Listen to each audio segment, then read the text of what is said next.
Oke teman-teman, kita kembali lagi ke series analisa by request. Di episode kedua kali ini kita akan membahas tentang agro dan juga Antam. Berdasarkan request terbanyak menurut video sebelumnya, kita bisa melihat ya ada Antam dan juga agro. Yuk langsung saja kita mulai. Pertama-tama kita akan melihat Antam, emiten aneka tambang ini dalam satu tahun terakhir sudah terjadi koreksi minus 14%. Kita bisa melihat ya Antam itu sempat sideways di kisaran 2200, setelah itu mendadak koreksi dan lalu rally, dan ini adalah sentimen yang tentang Elon Musk ya, membuat Antam kembali lagi mencapai harga hampir 3000 dan sempat tembus 3000 sih waktu itu, dan setelah itu mulailah Antam pelan-pelan koreksi sampai hari ini. Nah, kalau kita lihat dari sisi performance, kuartal pertama ini Antam ada pertumbuhan ya dari 9,2 menjadi 9,7, hanya saja tidak sebesar itu karena pada saat Covid itu lonjakannya dari yang 5,2 menjadi 9,2. Nah, lalu kita bisa melihat yang menarik adalah net income. Ini profitnya terjadi lonjakan hampir 2 kali lipat ya. Ini mungkin karena contoh seperti nikel itu kan harganya naik skyrocket tinggi sekali ya, membuat margin Antam penjualan nikelnya menjadi sangat besar. Nah, berarti kalau PR-nya Antam ini adalah kalau misalkan nanti revenue-nya ini stagnan dan harga nikelnya turun, ada potensi net income-nya Antam akan turun.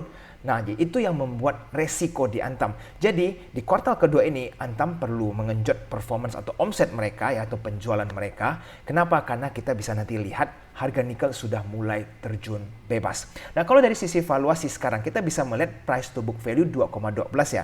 Berarti kita bisa lihat ini tidak terlalu mahal atau tidak terlalu murah. Nah, kalau kita lihat dari sisi current price to free cash flow mereka di kisaran 15,4 ya. Jadi di harga sekarang, kalau teman-teman kepingin trading, ya mungkin masih sedikit lebih tinggi. Tapi kalau nanti ada koreksi lebih banyak kembali ya, sehingga membuat masuk ke area 12 itu mungkin akan lebih menarik lagi. Nah teman-teman, kalau kita lihat dari sisi moving average ya, ini Antam sedang mengalami downtrend ya. Kalau teman-teman bisa melihat ini rata-rata moving average yang 10, 20, 50 ini tembus semua ke bawah yang garis merah ini. Yang garis merah ini adalah moving average 200. Ini artinya apa? Candlestick-nya juga semua ada di bawah moving average 200. Ini menunjukkan bahwa sementara ini Antam sedang mengalami downtrend yang cukup kuat. Nah, bagi teman-teman yang kepingin trading, sementara sih sebaiknya wait and see dulu ya, karena kita tidak tahu nih seberapa dalam Antam akan koreksi. Nanti kalau memang ada perlawanan, baru teman-teman analisa kembali nih, lihat apakah bandar mulai mengakumulasi. Nah, sekarang kita lihat dari sisi bandar malologinya ya. Ini saya tarik data dari bulan 5 di tanggal 2 ya, kira-kira berarti hampir 2 bulan. Bagaimana sih dari sisi broker summary-nya, apa yang sedang terjadi? Ternyata ya teman-teman, ini bandar mulai distribusi dengan dana yang cukup masif. Ya, kita bisa lihat top seller BBCSC, KZPD ini rata-rata banyak bandar, MG juga semuanya berjualan dengan dana yang sangat besar. Nah, sekarang kita lihat dari yang buyers ya, YP, BK, KK, XC, dan AK. Nah, ada dua broker yang didominan oleh retail ini menjadi top buyer, sehingga apa, sementara ini ya mungkin Antam belum akan kuat untuk naik karena bandar mulai lepas banyak posisi dan yang menampung adalah kebanyakan retail. Jadi either Antam akan sideways atau kemungkinan untuk koreksi masih tetap ada. So sementara teman-teman masih sebaiknya wait and see dulu untuk saham Antam. Oke, sekarang ini yang seperti tadi saya bilang, nikel ini sudah mulai terjun bebas, di mana memang nikel sempat kan mencapai 45.000 ke atas, tapi setelah itu longsor dan sampai sekarang lanjut longsor. Nah, ini adalah menjadi key point-nya. Kalau misalkan nanti nikel terus amblas sampai di bawah 20.000, maka itu ada potensi Antam menjadi fear ya. Sahamnya akan ada mengalami fear jangka pendek sih, dan membuat tekanan di saham tersebut. Tetapi kalau nanti mencapai di kisaran 20.000 dan nikel menjadi rebound, nah disitulah Antam mungkin akan tertahan dan mulai terjadi sideways. Jadi teman-teman tetap harus analisa harga nikel ya, karena kalau nanti harga nikel terus turun ke bawah, nanti profit marginnya Antam akan tergerus juga semakin dalam. Oke? Jadi secara conclusion ya, kalau kita pelajari dari performance secara fundamental, omset mereka memang sudah tertahan ya, tidak ada lonjakan yang signifikan. Jadi mereka akan sangat ketergantungan dengan harga komoditasnya, karena itu yang akan membuat net profit mereka naik atau turun. Dan sementara ini karena nikel terjun bebas, ada kemungkinan nih kuartal kedua atau nanti kuartal ketiga penurunan dari sisi profit mereka, dan itu bisa membuat sentimen terhadap retail kurang baik ya, karena nanti laporannya pada saat muncul headlines yang keluar adalah profit Antam turun dan seterusnya, dan itu membuat ya sedikit sentimen negatif untuk perusahaan ini. Dan selanjutnya kalau kita lihat dari sisi technical, memang dalam jangka pendek ini moving average-nya kan pada saat semuanya ke bawah. Jadi teman-teman bisa melihat strong downtrend sedang terjadi di saham Antam. Dan ditambah lagi teman-teman, kalau kita tarik data di bulan 5, tadi kan ada terjadi massive distribusi ya, di mana bandar mulai banyak membuang barang, sehingga membuat Antam ini sementara ini jangan dibeli terlebih dahulu. Mungkin wait and see dulu sampai situasi membaik. Nah teman-teman baru mau entry, silahkan. Oke teman-teman, sekarang kita lihat saham Agro ya. Ini jadi teman-teman di 5 tahun terakhir, Agro ini luar biasa pergerakan volatilitasnya ya. Ini swingnya sekali naik, naiknya kenceng banget, sekali amblas, amblasnya juga luar biasa sekali. Dan kalau kita lihat 5 tahun terakhir, ini investor yang ibaratnya pegang Agro 5 tahun yang lalu, ini cuannya cuma sisa 10% ya. Nah, kita tidak tahu nih apakah Agro akan terus turun sampai ke berapa, kita tidak tahu. Nah, ini akan coba kita analisa dari beberapa sudut pandang. Kalau kita lihat dari sisi fundamentalnya Agro, kita bisa melihat dari revenue dulu ya, omset mereka. Ini dari tahun 2021, justru di tahun 2022 kuartal pertamanya mengalami penurunan. Dan ini kurang baik ya, kalau omset mulai terjadi penurunan, maka ya sentimen tidak terlalu baik. Dan kita tidak tahu nih kuartal kedua apa yang akan terjadi. Kalau nanti di kuartal kedua masih ada lanjut penurunan dari sisi omset ya teman-teman, maka belum saatnya nih untuk kita menyentuh saham yang satu ini.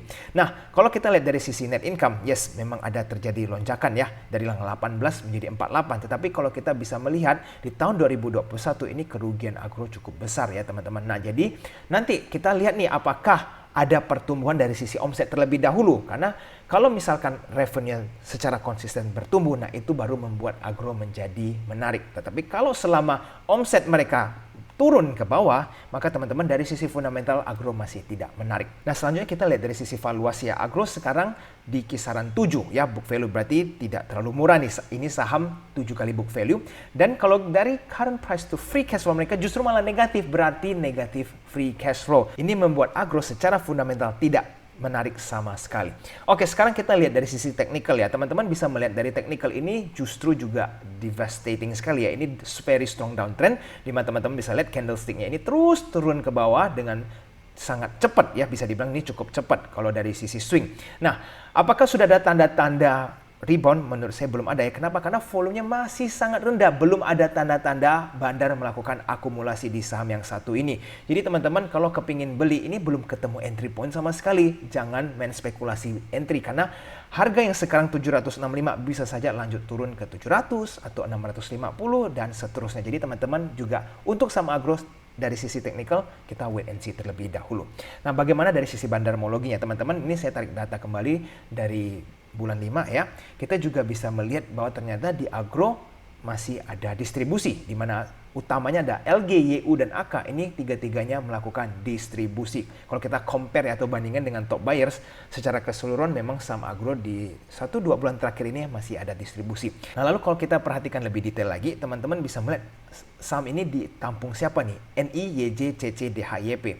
Dan ini kita bisa melihat tidak terlalu menarik ya. Kenapa? Karena yang mengakumulasi ini bukan broker-broker bandar yang biasanya bisa mengangkut saham dengan sangat spektakuler sekali.